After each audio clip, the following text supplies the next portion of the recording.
The Haunted Man and the Ghost's Bargain. Chapter 1. The Gift Bestowed. By Charles Dickens. Everybody said so. Far be it from me to assert that what everybody says must be true. Everybody is, often, as likely to be wrong as right. In the general experience, everybody has been wrong so often, and it has taken, in most instances, such a weary while to find out how wrong, that the authority is proved to be fallible. Everybody may sometimes be right, but that's no rule, as the ghost of Giles Scroggins says in the ballad. The dread word, ghost, recalls me. Everybody said he looked like a haunted man. The extent of my present claim for everybody is, that they were so far right. He did. Who could have seen his hollow cheek, his sunken brilliant eye, his black attired figure, indefinably grim, although well knit and well proportioned, his grizzled hair hanging, like tangled seaweed, about his face, as if he had been, through his whole life, a lonely mark for the chafing and beating of the great deep of humanity, but might have said he looked like a haunted man? Who could have observed his manner, taciturn, thoughtful, gloomy, shadowed by habitual reserve, retiring always and jocund never, with a distraught air of reverting to a bygone place and time, or of listening to some old echoes in his mind, but might have said it was the manner of a haunted man? Who could have heard his voice, slow speaking, deep, and grave, with a natural fullness and melody in it which he seemed to set himself against and stop, but might have said it was the voice of a haunted man? Who that had seen him in his inner chamber, part library and part laboratory, for he was, as the world knew, far and wide, a learned man in chemistry, and a teacher on whose lips and hands a crowd of aspiring ears and eyes hung daily, who that had seen him there, upon a winter night, alone, surrounded by his drugs and instruments and books, the shadow of his shaded lamp a monstrous beetle on the wall, motionless among a crowd of spectral shapes raised there by the flickering of the fire upon the quaint objects around him, some of these phantoms, the reflection of glass vessels that held liquids, trembling at heart like things that knew his power to uncombine them, and to give back their component parts to fire and vapor, who that had seen him then, his work done, and he pondering in his chair before the rusted grate and red flame, moving his thin mouth as if in speech, but silent as the dead, would not have said that the man seemed haunted and the chamber too?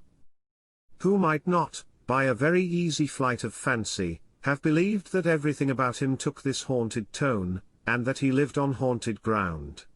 His dwelling was so solitary and vault-like, an old, retired part of an ancient endowment for students, once a brave edifice, planted in an open place, but now the obsolete whim of forgotten architects, smoke age and weather darkened, squeezed on every side by the overgrowing of the great city, and choked, like an old well, with stones and bricks, its small quadrangles, lying down in very pits formed by the streets and buildings, which, in course of time, had been constructed above its heavy chimney stalks.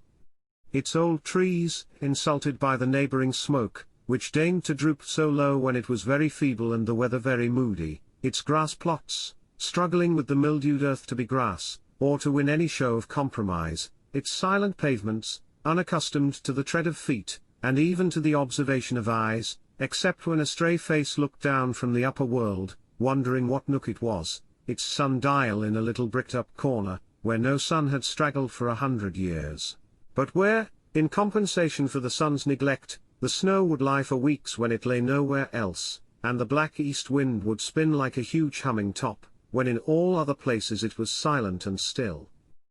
His dwelling, at its heart and core, within doors, at his fireside, was so lowering and old, so crazy, yet so strong, with its worn-eaten beams of wood in the ceiling, and its sturdy floor shelving downward to the great oak chimney-piece, so environed and hemmed in by the pressure of the town yet so remote in fashion, age, and custom, so quiet, yet so thundering with echoes when a distant voice was raised or a door was shut, echoes, not confined to the many low passages and empty rooms, but rumbling and grumbling till they were stifled in the heavy air of the forgotten crypt where the Norman arches were half buried in the earth.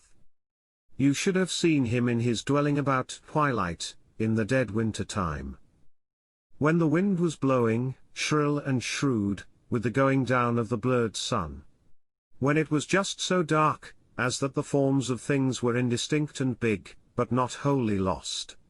When sitters by the fire began to see wild faces and figures, mountains and abysses, ambuscades and armies in the coals. When people in the streets bent down their heads and ran before the weather. When those who were obliged to meet it, were stopped at angry corners, stung by wandering snowflakes alighting on the lashes of their eyes, which fell too sparingly, and were blown away too quickly, to leave a trace upon the frozen ground. When windows of private houses closed up tight and warm.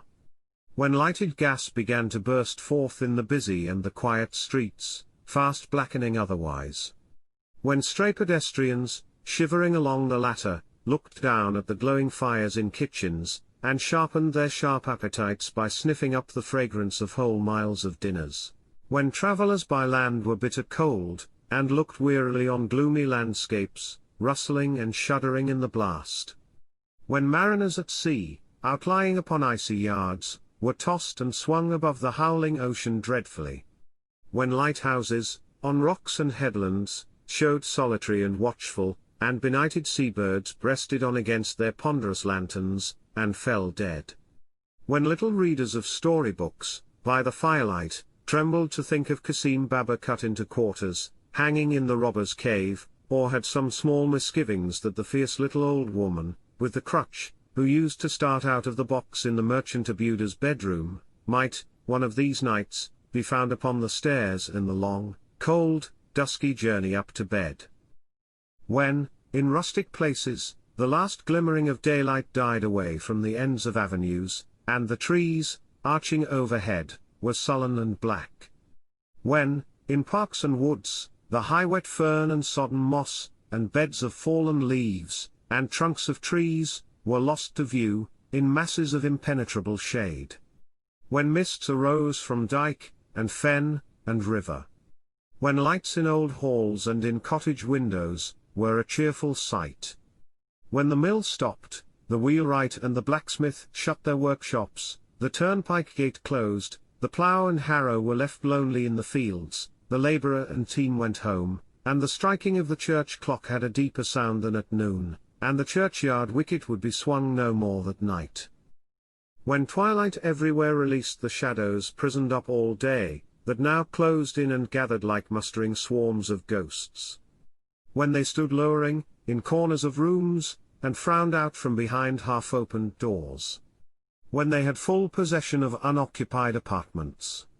When they danced upon the floors, and walls, and ceilings of inhabited chambers, while the fire was low, and withdrew like ebbing waters when it sprang into a blaze. When they fantastically mocked the shapes of household objects, making the nurse an ogress, the rocking horse a monster, the wondering child, half scared and half amused, a stranger to itself, the very tongs upon the hearth, a straddling giant with his arms akimbo, evidently smelling the blood of Englishmen, and wanting to grind people's bones to make his bread. When these shadows brought into the minds of older people other thoughts, and showed them different images. When they stole from their retreats, in the likenesses of forms and faces from the past, from the grave, from the deep, deep gulf, where the things that might have been, and never were, are always wandering. When he sat, as already mentioned, gazing at the fire. When, as it rose and fell, the shadows went and came. When he took no heed of them, with his bodily eyes, but, let them come or let them go, looked fixedly at the fire. You should have seen him, then. When the sounds that had arisen with the shadows, and come out of their lurking places at the twilight summons, seemed to make a deeper stillness all about him. When the wind was rumbling in the chimney, and sometimes crooning, sometimes howling, in the house. When the old trees outside were so shaken and beaten, that one querulous old rook, unable to sleep, protested now and then, in a feeble, dozy, high-up caw. When, at intervals, the window trembled, the rusty vane upon the turret top complained, the clock beneath it recorded that another quarter of an hour was gone, or the fire collapsed and fell in with a rattle. When a knock came at his door, in short, as he was sitting so, and roused him. "Who's that?" said he. "Come in." Surely there had been no figure leaning on the back of his chair, no face looking over it. It is certain that no gliding footstep touched the floor, as he lifted up his head, with a start, and spoke. And yet there was no mirror in the room on whose surface his own form could have cast its shadow for a moment, and something had passed darkly and gone. "I'm humbly fearful, sir," said a fresh-coloured busy man, holding the door open with his foot for the admission of himself and a wooden tray he carried, and letting it go again by very gentle and careful degrees, when he and the tray had got in, lest it should close noisily, "that it's a good bit past the time tonight. But Mrs. William has been taken off her legs so often. By the wind. I have heard it rising. By the wind, sir, that it's a mercy she got home at all." "Oh dear, yes. Yes. It was by the wind, Mr. Redlaw. By the wind." He had, by this time, put down the tray for dinner, and was employed in lighting the lamp, and spreading a cloth on the table. From this employment he desisted in a hurry, to stir and feed the fire, and then resumed it, the lamp he had lighted, and the blaze that rose under his hand, so quickly changing the appearance of the room, that it seemed as if the mere coming in of his fresh red face and active manner had made the pleasant alteration.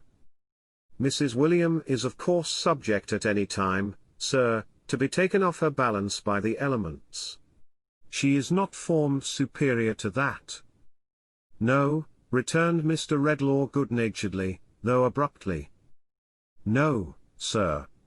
Mrs. William may be taken off her balance by earth, as for example, last Sunday week, when sloppy and greasy, and she going out to tea with her newest sister-in-law, and having a pride in herself, and wishing to appear perfectly spotless though pedestrian.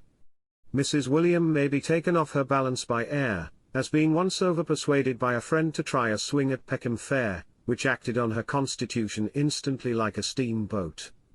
Mrs. William may be taken off her balance by fire, as on a false alarm of engines at her mother's, when she went 2 miles in her nightcap. Mrs. William may be taken off her balance by water, as at Battersea, when rowed into the piers by her young nephew, Charlie Swidger Jr., aged 12, which had no idea of boats whatever. But these are elements. Mrs. William must be taken out of elements for the strength of her character to come into play. As he stopped for a reply, the reply was yes, in the same tone as before. "Yes, sir." "Oh dear, yes," said Mr. Swidger, still proceeding with his preparations, and checking them off as he made them. "That's where it is, sir. That's what I always say myself, sir. Such a many of us Swidgers. Pepper. Why, there's my father, sir, superannuated keeper and custodian of this institution, 87-year-old. He's a Swidger. Spoon." "True, William," was the patient and abstracted answer, when he stopped again. "Yes, sir," said Mr. Swidger. "That's what I always say, sir. You may call him the trunk of the tree. Bread. Then you come to his successor, my unworthy self, Salt, and Mrs. William, Swidgers both. Knife and fork. Then you come to all my brothers and their families, Swidgers, man and woman, boy and girl. Why, what with cousins, uncles, aunts, and relationships of this, that, and t'other degree, and what not degree, and marriages, and lyings in, the Swidgers, Tumblr, might take hold of hands, and make a ring round England." Receiving no reply at all here, from the thoughtful man whom he addressed, Mr. William approached him nearer, and made a feint of accidentally knocking the table with a decanter, to rouse him. The moment he succeeded, he went on, as if in great alacrity of acquiescence. "Yes, sir. That's just what I say myself, sir. Mrs. William and me have often said so. There's Swidgers enough, we say, without our voluntary contributions, butter. In fact, sir, my father is a family in himself, casters, to take care of, and it happens all for the best that we have no child of our own, though it's made Mrs. William rather quiet-like, too. Quite ready for the fowl and mashed potatoes, sir. Mrs. William said she'd dish in 10 minutes when I left the lodge. I am quite ready, said the other, waking as from a dream, and walking slowly to and fro. Mrs. William has been at it again, sir, said the keeper, as he stood warming a plate at the fire, and pleasantly shading his face with it. Mr. Redlaw stopped in his walking, and an expression of interest appeared in him. What I always say myself, sir. She will do it. There's a motherly feeling in Mrs. William's breast that must and will have went. What has she done? Why, sir, not satisfied with being a sort of mother to all the young gentlemen that come up from a variety of parts, to attend your courses of lectures at this ancient foundation, it's surprising how Stone Chaney catches the heat this frosty weather, to be sure. Here he turned the plate, and cooled his fingers. Well, said Mr. Redlaw, that's just what I say myself, sir, returned Mr. William, speaking over his shoulder, as if in ready and delighted assent. That's exactly where it is, sir. There ain't one of our students but it appears to regard Mrs. William in that light. Every day, right through the course, they puts their heads into the lodge, one after another, and have all got something to tell her, or something to ask her. Swidge is the appellation by which they speak of Mrs. William in general, among themselves I'm told, but that's what I say, sir. Better be called ever so far out of your name, if it's done in real liking, than have it made ever so much of, and not cared about. What's a name for? To know a person by. If Mrs. William is known by something better than her name, I allude to Mrs. William's qualities and disposition, never mind her name, though it is Swidger, by rights. Let 'em call her Swidge, Widge, Bridge, Lord. London Bridge, Blackfriars, Chelsea, Putney, Waterloo, or Hammersmith Suspension, if they like. The close of this triumphant oration brought him and the plate to the table, upon which he half laid and half dropped it, with a lively sense of its being thoroughly heated, just as the subject of his praises entered the room, bearing another tray and a lantern, and followed by a venerable old man with long grey hair. Mrs. William, like Mr. William, was a simple, innocent-looking person, in whose smooth cheeks the cheerful red of her husband's official waistcoat was very pleasantly repeated. But whereas Mr. William's light hair stood on end all over his head, and seemed to draw his eyes up with it in an excess of bustling readiness for anything, the dark brown hair of Mrs. William was carefully smoothed down, and waved away under a trim tidy cap, in the most exact and quiet manner imaginable. Whereas Mr. William's very trousers hitched themselves up at the ankles, as if it were not in their iron grey nature to rest without looking about them, Mrs. William's neatly flowered skirts, red and white, like her own pretty face, were as composed and orderly, as if the very wind that blew so hard out of doors could not disturb one of their folds. Whereas his coat had something of a fly-away and half-off appearance about the collar and breast, her little bodice was so placid and neat, that there should have been protection for her, in it, had she needed any, with the roughest people. Who could have had the heart to make so calm a bosom swell with grief, or throb with fear, or flutter with a thought of shame? To whom would its repose and peace have not appealed against disturbance, like the innocent slumber of a child? Punctual, of course, Milly, said her husband, relieving her of the tray, or it wouldn't be you.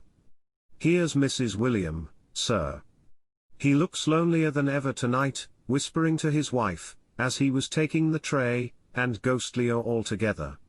Holly, sir, replied the quiet voice of Milly. That's what I say myself, sir, interposed Mr. William, striking in with the butter boat. Berries is so seasonable to the time of year. Brown gravy. Another Christmas come, another year gone, murmured the chemist, with a gloomy sigh. More figures in the lengthening sum of recollection that we work and work at to our torment, till death idly jumbles all together, and rubs all out.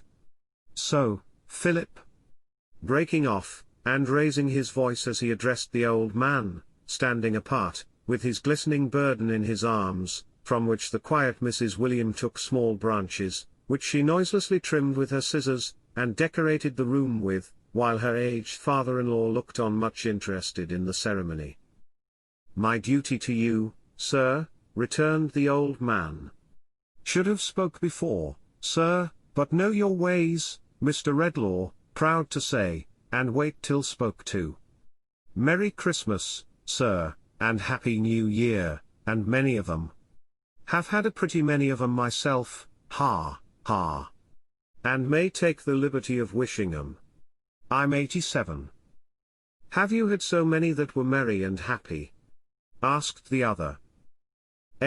Sir, ever so many," returned the old man.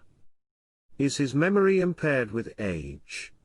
"It is to be expected now," said Mr. Redlaw, turning to the son, and speaking lower. "Not a morsel of it, sir," replied Mr. William. "That's exactly what I say myself, sir. There never was such a memory as my father's. He's the most wonderful man in the world. He don't know what forgetting means. It's the very observation I'm always making to Mrs. William, sir, if you'll believe me." Mr. Swidger, in his polite desire to seem to acquiesce at all events, delivered this as if there were no iota of contradiction in it, and it were all said in unbounded and unqualified assent. The chemist pushed his plate away, and, rising from the table, walked across the room to where the old man stood looking at a little sprig of holly in his hand. "It recalls the time when many of those years were old and new, then," he said, observing him attentively, and touching him on the shoulder. "Does it?" "Oh, many, many," said Philip, half awaking from his reverie. "I'm 87. "Merry and happy, was it?" asked the chemist in a low voice. "Merry and happy, old man." "Maybe as high as that, no higher," said the old man, holding out his hand a little way above the level of his knee, and looking retrospectively at his questioner. "When I first remember cold, sunshiny day it was, out walking, when someone, it was my mother as sure as you stand there, though I don't know what her blessed face was like, for she took ill and died that Christmas time, told me they were food for birds. The pretty little fellow thought, that's me, you understand, that birds' eyes were so bright, perhaps, because the berries that they lived on in the winter were so bright. I recollect that. And I'm 87. That's what I say, father," replied the son, as promptly and dutifully as before. "That's exactly where it is. 2 times ought's an ought, and twice 5 10, and there's 100 of 'em. It was quite a pleasure to know that one of our founders, or more correctly speaking, said the old man, with a great glory in his subject and his knowledge of it, one of the learned gentlemen that helped endow us in Queen Elizabeth's time, for we were founded afore her day, left in his will, among the other bequests he made us, so much to buy holly, for garnishing the walls and windows, come Christmas. There was something homely and friendly in it. Being but strange here, then, and coming at Christmas time, we took a liking for his very picture that hangs in what used to be, anciently, afore our 10 poor gentlemen commuted for an annual stipend in money, our great dinner hall. A sedate gentleman in a peaked beard, with a ruff round his neck, and a scroll below him, in old English letters, "Lord, keep my memory green." You know all about him, Mr. Redlaw? "I know the portrait hangs there, Philip." "Yes, sure, it's the second on the right, above the panelling. I was going to say, he has helped to keep my memory green. I thank him, for going round the building every year, as I'm a-doing now, and freshening up the bare rooms with these branches and berries, freshens up my bare old brain. One year brings back another, and that year another, and those others numbers. At last, it seems to me as if the birth time of our Lord was the birth time of all I have ever had affection for, or mourned for, or delighted in, and there are pretty many, for I'm 87. "Merry and happy," murmured Redlaw to himself. The room began to darken strangely. So you see, sir, pursued old Philip, whose hale wintry cheek had warmed into a ruddier glow, and whose blue eyes had brightened while he spoke, I have plenty to keep, when I keep this present season. Now, where's my quiet mouse? Chattering's the sin of my time of life, and there's half the building to do yet, if the cold don't freeze us first, or the wind don't blow us away, or the darkness don't swallow us up. The quiet mouse had brought her calm face to his side, and silently taken his arm, before he finished speaking. "Come away, my dear," said the old man. "Mr. Redlaw won't settle to his dinner, otherwise, till it's cold as the winter. I hope you'll excuse me rambling on, sir, and I wish you good night, and, once again, a merry—" "Stay," said Mr. Redlaw, resuming his place at the table, more, it would have seemed from his manner, to reassure the old keeper, than in any remembrance of his own appetite. "Spare me another moment, Philip. William, you were going to tell me something to your excellent wife's honour. It will not be disagreeable to her to hear you praise her. What was it?" "I didn't know," said Milly, with a quiet frankness, free from any haste or confusion, "that William had said anything about it, or I wouldn't have come. I asked him not to. It's a sick young gentleman, sir, and very poor, I am afraid, who is too ill to go home this holiday time, and lives, unknown to anyone, in but a common kind of lodging for a gentleman, down in Jerusalem buildings. That's all, sir." "Why have I never heard of him?" said the chemist, rising hurriedly. "Why has he not made his situation known to me? Sick. Give me my hat and cloak. Poor. What house? What number?" "Oh, you mustn't go there, sir," said Milly, leaving her father-in-law, and calmly confronting him with her collected little face and folded hands. "Not go there? Oh dear, no," said Milly, shaking her head as at a most manifest and self-evident impossibility. "It couldn't be thought of." "What do you mean? Why not?" "Why, you see, sir," said Mr. William Swidger, persuasively and confidentially, "that's what I say. Depend upon it, the young gentleman would never have made his situation known to one of his own sex. Mrs. Williams has got into his confidence, but that's quite different. They all confide in Mrs. William, they all trust her. A man, sir, couldn't have got a whisper out of him, but woman, sir, and Mrs. William combined." "There is good sense and delicacy in what you say, William," returned Mr. Redlaw, observant of the gentle and composed face at his shoulder.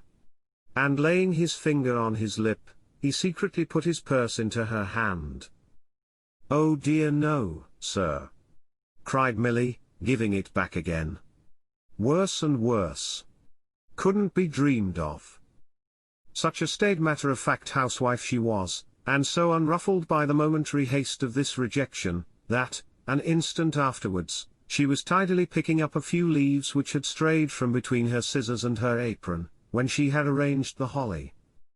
Finding, when she rose from her stooping posture, that Mr. Redlaw was still regarding her with doubt and astonishment, she quietly repeated, looking about, the while, for any other fragments that might have escaped her observation. "Oh dear no, sir. He said that of all the world he would not be known to you, or receive help from you, though he is a student in your class. I have made no terms of secrecy with you, but I trust to your honor completely." "Why did he say so?" "Indeed I can't tell, sir," said Milly, after thinking a little, "because I am not at all clever, you know, and I wanted to be useful to him in making things neat and comfortable about him, and employed myself that way. But I know he is poor, and lonely, and I think he is somehow neglected too. How dark it is!" The room had darkened more and more. There was a very heavy gloom and shadow gathering behind the chemist's chair. "What more about him?" he asked. "He is engaged to be married when he can afford it," said Milly, "and is studying, I think, to qualify himself to earn a living. I have seen, a long time, that he has studied hard and denied himself much. How very dark it is. It's turned colder, too, said the old man, rubbing his hands. There's a chill and dismal feeling in the room. Where's my son William? William, my boy, turn the lamp, and rouse the fire. Millie's voice resumed, like quiet music very softly played. He muttered in his broken sleep yesterday afternoon, after talking to me, this was to herself, about someone dead, and some great wrong done that could never be forgotten, but whether to him or to another person, I don't know. Not by him, I am sure. And, in short, Mrs. William, you see, which she wouldn't say herself, Mr. Redlaw, if she was to stop here till the new year after this next one, said Mr. William, coming up to him to speak in his ear, has done him worlds of good. Bless you, worlds of good. All at home just the same as ever, my father made us snug and comfortable, not a crumb of litter to be found in the house, if you were to offer £50 ready money for it, Mrs. William apparently never out of the way, yet Mrs. William backwards and forwards, up and down, a mother to him. The room turned darker and colder, and the gloom and shadow gathering behind the chair was heavier. Not content with this, sir, Mrs. William goes and finds, this very night, when she was coming home, why it's not above a couple of hours ago, a creature more like a young wild beast than a young child, shivering upon a doorstep. What does Mrs. William do, but brings it home to dry it, and feed it, and keep it till our old bounty of food and flannel is given away, on Christmas morning. If it ever felt a fire before, it's as much as ever it did, for it's sitting in the old lodge chimney, staring at ours as if its ravenous eyes would never shut again. It's sitting there, at least, said Mr. William, correcting himself, on reflection, unless it's bolted. Heaven keep her happy, said the chemist aloud, and you too, Philip. And you, William. I must consider what to do in this. I may desire to see this student, I'll not detain you any longer now. Good night. I thank ye, sir, I thank ye, said the old man, for Mouse, and for my son William, and for myself. Where's my son William? William, you take the lantern and go on first, through them long dark passages, as you did last year and the year afore. Ha ha! I remember, though I'm 87. Lord, keep my memory green. It's a very good prayer, Mr. Redlaw, that of the learned gentleman in the peaked beard, with a ruff round his neck, hangs up, second on the right above the panelling, in what used to be, afore our 10 poor gentlemen commuted, our great dinner hall. Lord, keep my memory green. It's very good and pious, sir. Amen. Amen. As he fell a-musing in his chair alone, the healthy holly withered on the wall, and dropped, dead branches. As the gloom and shadow thickened behind him, in that place where it had been gathering so darkly, it took, by slow degrees, or out of it there came, by some unreal, unsubstantial process, not to be traced by any human sense, an awful likeness of himself. Ghastly and cold, colourless in its leaden face and hands, but with his features, and his bright eyes, and his grizzled hair, and dressed in the gloomy shadow of his dress, it came into his terrible appearance of existence, motionless, without a sound. As he leaned his arm upon the elbow of his chair, ruminating before the fire, it leaned upon the chair back, close above him, with its appalling copy of his face looking where his face looked, and bearing the expression his face bore. This, then, was the something that had passed and gone already. This was the dread companion of the haunted man. It took, for some moments, no more apparent heed of him, than he of it. The Christmas waits were playing somewhere in the distance, and, through his thoughtfulness, he seemed to listen to the music.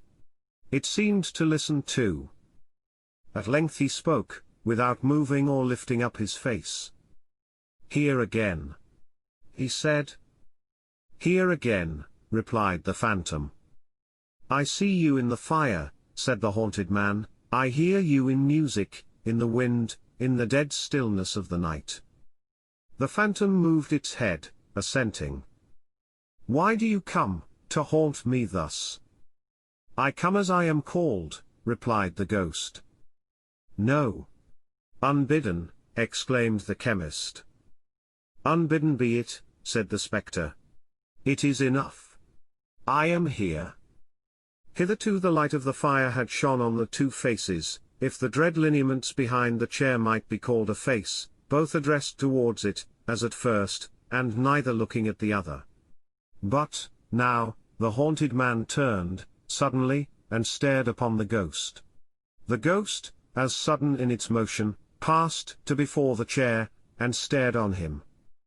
The living man, and the animated image of himself dead, might so have looked, the one upon the other. An awful survey, in a lonely and remote part of an empty old pile of building, on a winter night, with the loud wind going by upon its journey of mystery, whence or whither, no man knowing since the world began, and the stars, in unimaginable millions, glittering through it, from eternal space, where the world's bulk is as a grain, and its hoary age is infancy. Look upon me, said the spectre. I am he, neglected in my youth, and miserably poor, who strove and suffered, and still strove and suffered, until I hewed out knowledge from the mine where it was buried, and made rugged steps thereof, for my worn feet to rest and rise on. I am that man, returned the chemist. No mother's self-denying love, pursued the phantom, no father's counsel, aided me. A stranger came into my father's place when I was but a child, and I was easily an alien from my mother's heart. My parents, at the best, were of that sort whose care soon ends, and whose duty is soon done, who cast their offspring loose, early, as birds do theirs, and, if they do well, claim the merit, and, if ill, the pity. It paused, and seemed to tempt and goad him with its look, and with the manner of its speech, and with its smile.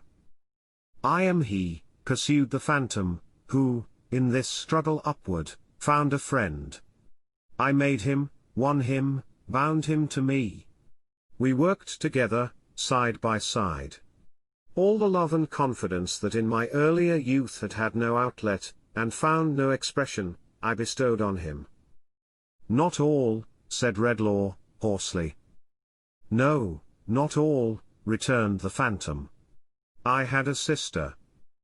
The haunted man, with his head resting on his hands, replied I had.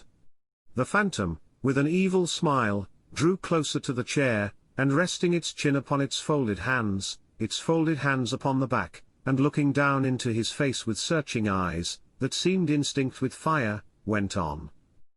Such glimpses of the light of home as I had ever known, had streamed from her. How young she was, how fair, how loving.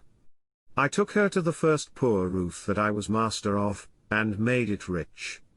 She came into the darkness of my life, and made it bright. She is before me.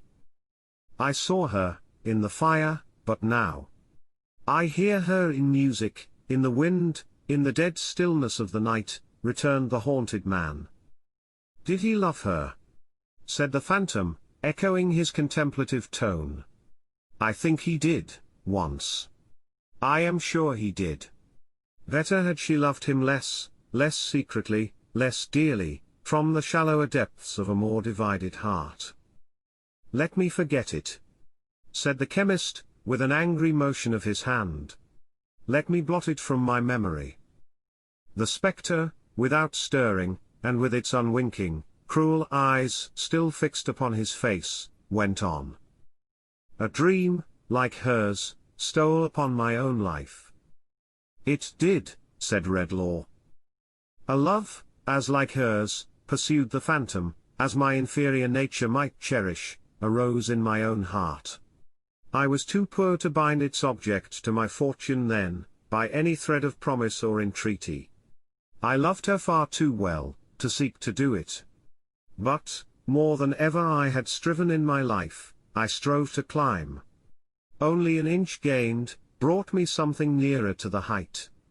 I toiled up. In the late pauses of my labor at that time, my sister, sweet companion, still sharing with me the expiring embers and the cooling hearth, when day was breaking, what pictures of the future did I see? I saw them, in the fire, but now, he murmured. They come back to me in music, in the wind, in the dead stillness of the night, in the revolving years. Pictures of my own domestic life, in aftertime, with her who was the inspiration of my toil. Pictures of my sister, made the wife of my dear friend, on equal terms, for he had some inheritance, we none, pictures of our sobered age and mellowed happiness, and of the golden links, extending back so far, that should bind us, and our children, in a radiant garland, said the phantom. Pictures, said the haunted man, that were delusions. Why is it my doom to remember them too well? Delusions, echoed the phantom in its changeless voice, and glaring on him with its changeless eyes.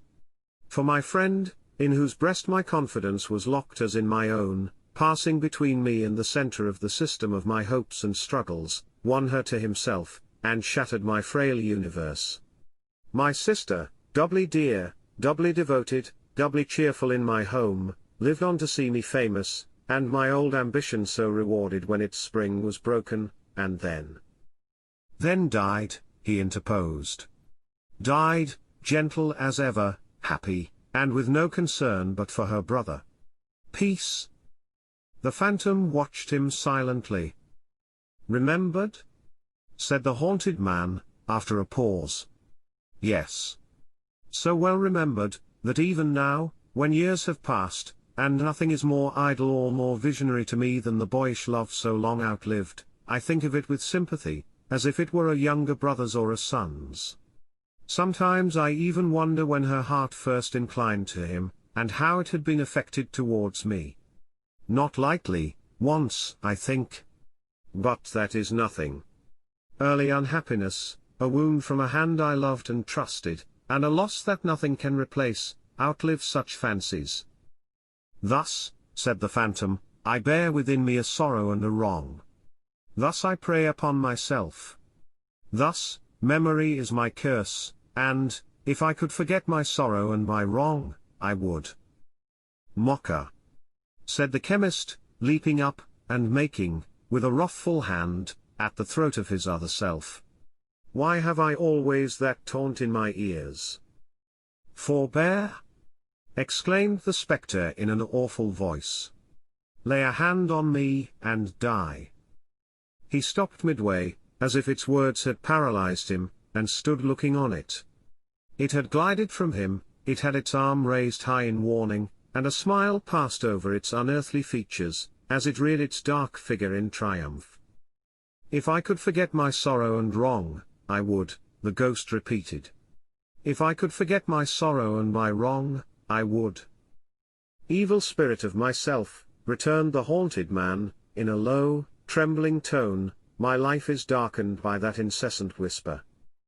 It is an echo, said the phantom.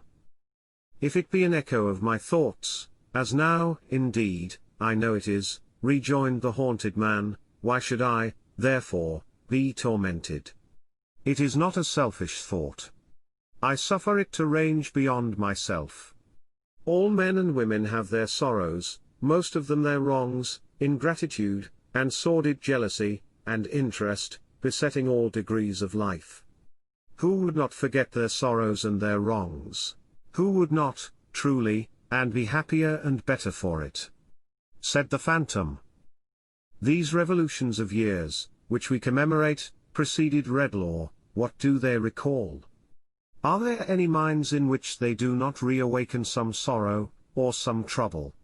What is the remembrance of the old man who was here tonight? A tissue of sorrow and trouble. But common natures, said the phantom, with its evil smile upon its glassy face, unenlightened minds and ordinary spirits, do not feel or reason on these things like men of higher cultivation and profounder thought. Tempter, answered Redlaw, whose hollow look and voice I dread more than words can express, and from whom some dim foreshadowing of greater fear is stealing over me while I speak, I hear again an echo of my own mind. Receive it as a proof that I am powerful, returned the ghost. Hear what I offer. Forget the sorrow, wrong, and trouble you have known.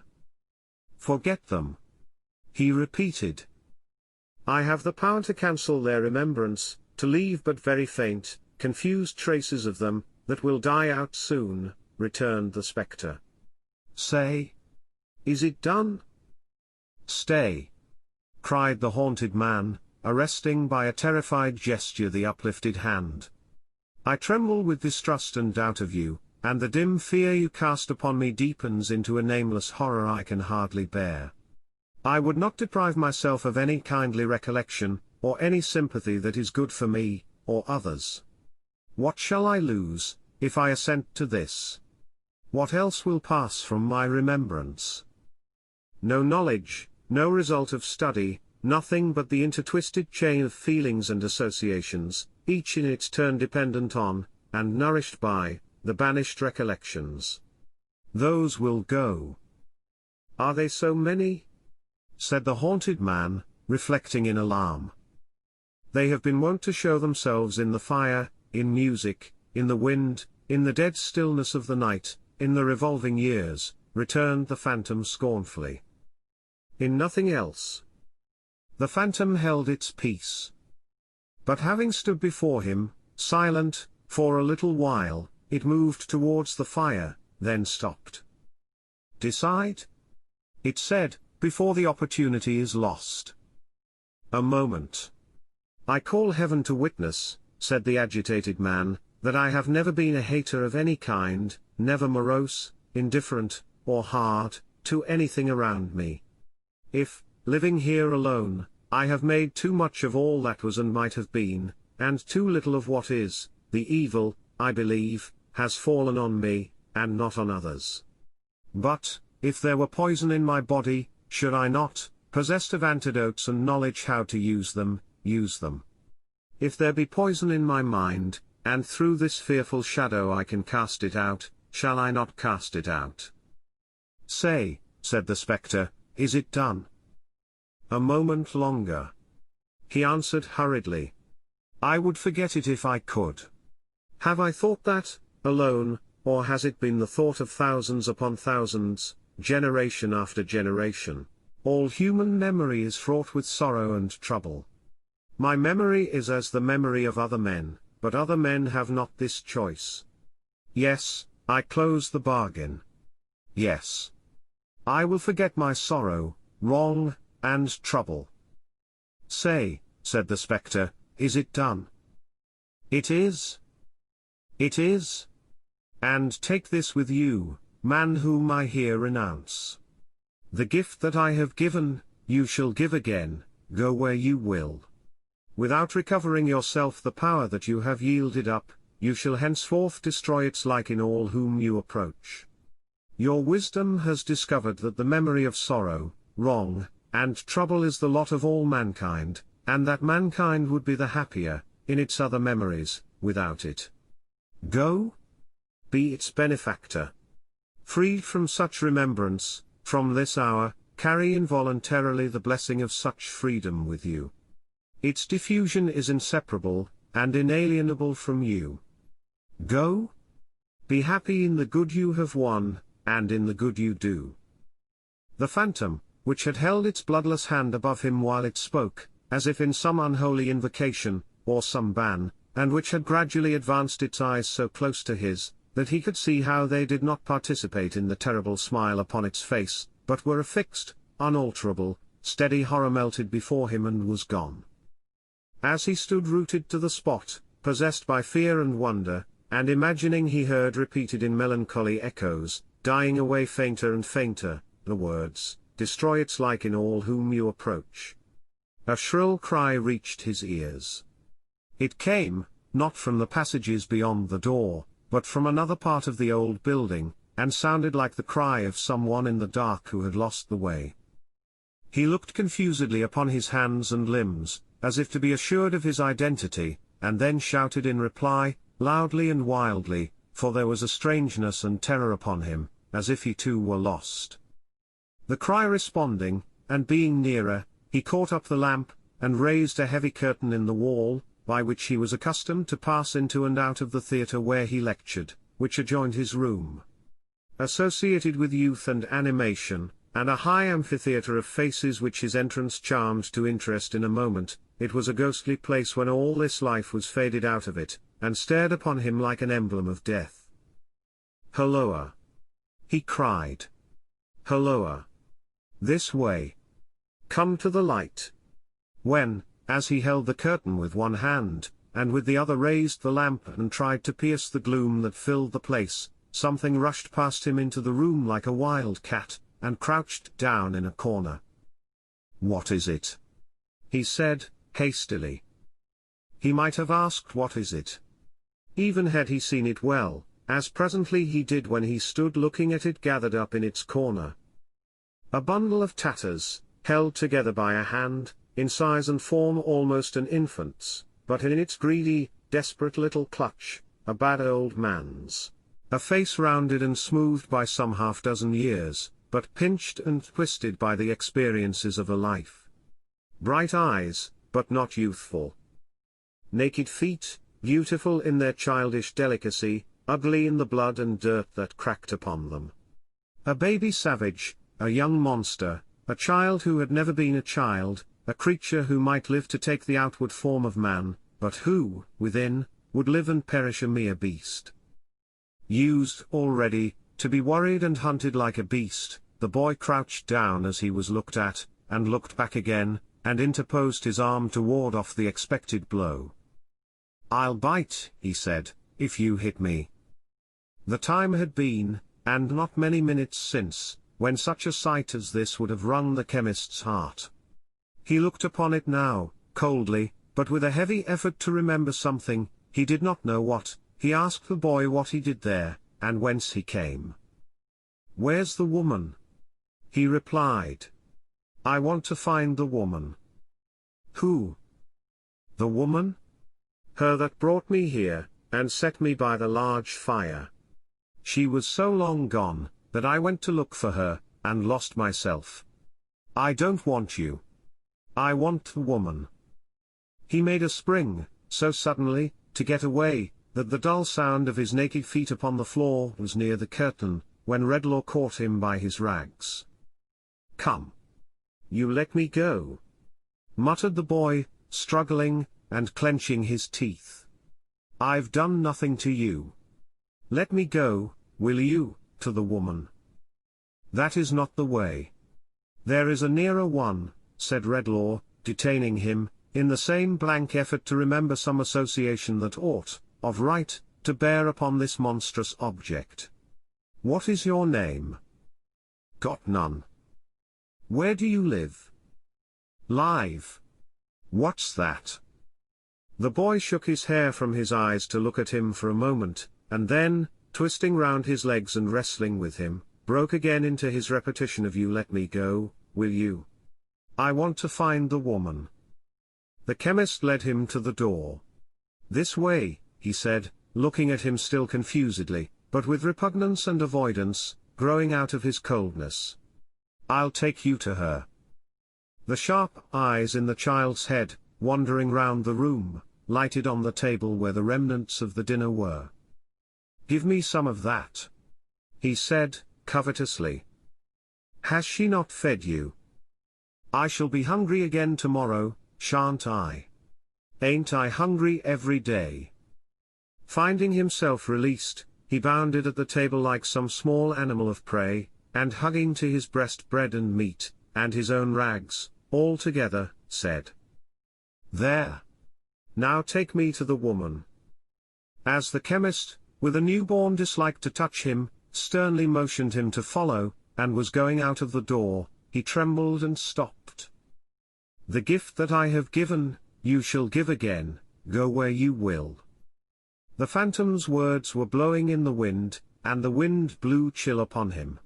"I'll not go there, tonight," he murmured faintly. "I'll go nowhere tonight. Boy. Straight down this long arched passage, and past the great dark door into the yard. You see the fire shining on the window there. The woman's fire? Inquired the boy. He nodded, and the naked feet had sprung away. He came back with his lamp, locked his door hastily, and sat down in his chair, covering his face like one who was frightened at himself. For now he was, indeed, alone. Alone, alone. Thank you for watching.